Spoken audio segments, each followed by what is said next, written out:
What is up, everybody? DanDanTheFireman here. We're going to be going over this close call while we're lane filtering. This vehicle is going to pull out in front of us, and we're going to apply the brakes, kind of lock them up a little bit, but then release them appropriately.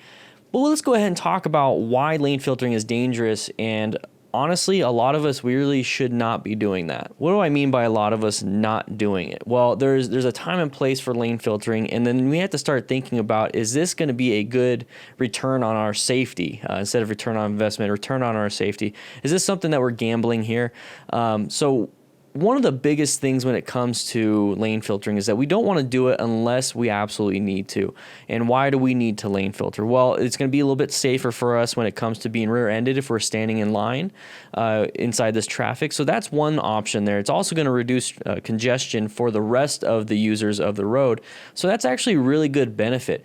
But as a motorcyclist, what are the dangers that come associated with lane filtering? Well, one, we don't have very good line of sight. We have no real vision. We can see directly ahead of us, like in this picture, but we can't see left and right, and that's where the vehicle is going to come out of.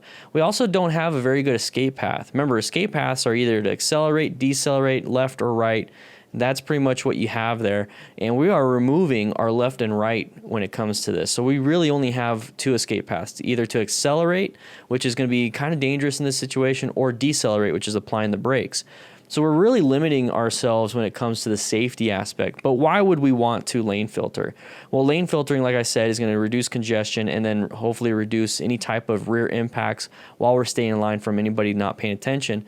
But one thing that we can do to make it a little bit safer is by only going 10 miles an hour max over what the traffic is. Basically, if the traffic is at a standstill, so 0 miles per hour, let's do 10 miles an hour. If the traffic is 15 miles an hour, let's do 25. If it gets anything higher, at that point, might as well, the traffic is flowing, just get in line. There's real no reason to be rushing these things, because now you're going to start opening yourselves up to some type of issues. And I know I'm going on a little soapbox here, but there's a time and place when it comes to lane filtering. And if traffic's moving, just get back in line, because it's going to be safer that way. So right here we have, traffic kind of moving. They're probably going, I don't know what the speed is. The speedo is kind of blurred, all these different things. Let's not go super fast. The traffic is flowing. Let's just get in line. If it starts to get at a standstill, go ahead and start weaving in and out if you possibly can. So right here, we have this vehicle wanting to come out, and they're going to switch lanes. Now, why would this vehicle want to switch lanes? So this is where we need to start thinking in the psychology of a driver, is that we have this big open area right here. Now, if we have this big open area right here, then what are these vehicles over here wanting to do? Well, they want to get into an area that they can continue moving. Nobody likes sitting still. That's why we're lane filtering, right? Well, a car is going to do what it can to keep moving. So if you see a big gap like that, boom, that's a hazard trap. That is a big hazard trap, so stay focused and stay vigilant on any vehicles wanting to come out and go into that area. So that's exactly what's going to happen here. The vehicle is going to want to merge into this lane to get in a lane that's moving. So as a motorcyclist, this is our first indication of, hey, here's a hazard. We just did our search, and we are evaluating right now this is a hazard, and then we're going to execute either braking or swerving or any type of maneuvers, or just straight up decelerating by rolling off the throttle, letting the engine do its braking. And we could do that too. But right here, he's going to go ahead and apply the brakes, and you see that little movement right there? Let's go ahead and go back just a little bit. You see this little movement right there. So that jerkiness is going to be caused by locking up that rear tire. So when you apply that rear tire, it's going to lock it, and it's going to pretty much fishtail. And then what happened here is that he released the brakes to that rear tire while it was still kind of in line. It wasn't perfectly in line, but it was enough. And it continued to roll, and it really moved his handlebars, but he was able to maintain control. So if you ever get into a situation where you lock up your rear tire, go ahead and release it and then apply it again slower that time. Same thing can be applied to that front brake. So this is going to be, like I said, one of those situations where we really need to stay vigilant on what we're doing, because this vehicle pretty much just came out of nowhere in our eyes because we have lack of sight.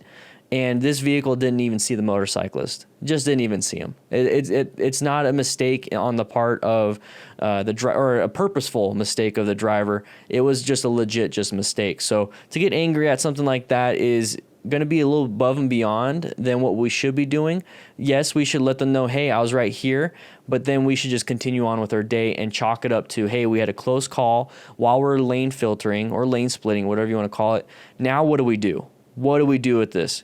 Now what's the next thing? Now I saw what happened. There's a big open gap the guy wanted to get in. So now whenever I see another big open gap, let's be a little extra cautious. So guys, the original video will be in the description, so make sure you check that out. Also, if you have any close calls or anything like that, you can go ahead and submit that to me and I'll take a look at it. And if it's a good teachable moment, I'll go ahead and post a reaction video to it and kind of diagnose and pick it apart so we can figure out what happened, how it happened, and why it happened. Guys, if you would really like to support the channel, click that join button. It's right next to the subscribe button. Might as well click them both, but click that join button and you can become a DDFM YouTube member. Now what you get with that is you get special emojis, you get a bunch of cool things, you get some behind the scenes stuff, you get to see videos early sometimes, and then during the live streams, like I said, with the emojis, you get special ones, and then your name is green with a mustache, beard, all that fancy stuff. If you've ever seen my live streams, I think you know what I'm talking about here. But please do so, check it out, see if it's something you like, and it really does help out the channel. What is up, everybody? DanDanTheFireman here. We're gonna be talking about top emergency motorcycle maneuvers you need to know, because this is very life and death type of stuff when it comes to riding a motorcycle. So let's go ahead and jump into it and let's talk about that. So number one is swerving. Swerving is very important. Now our brakes do a great job when it comes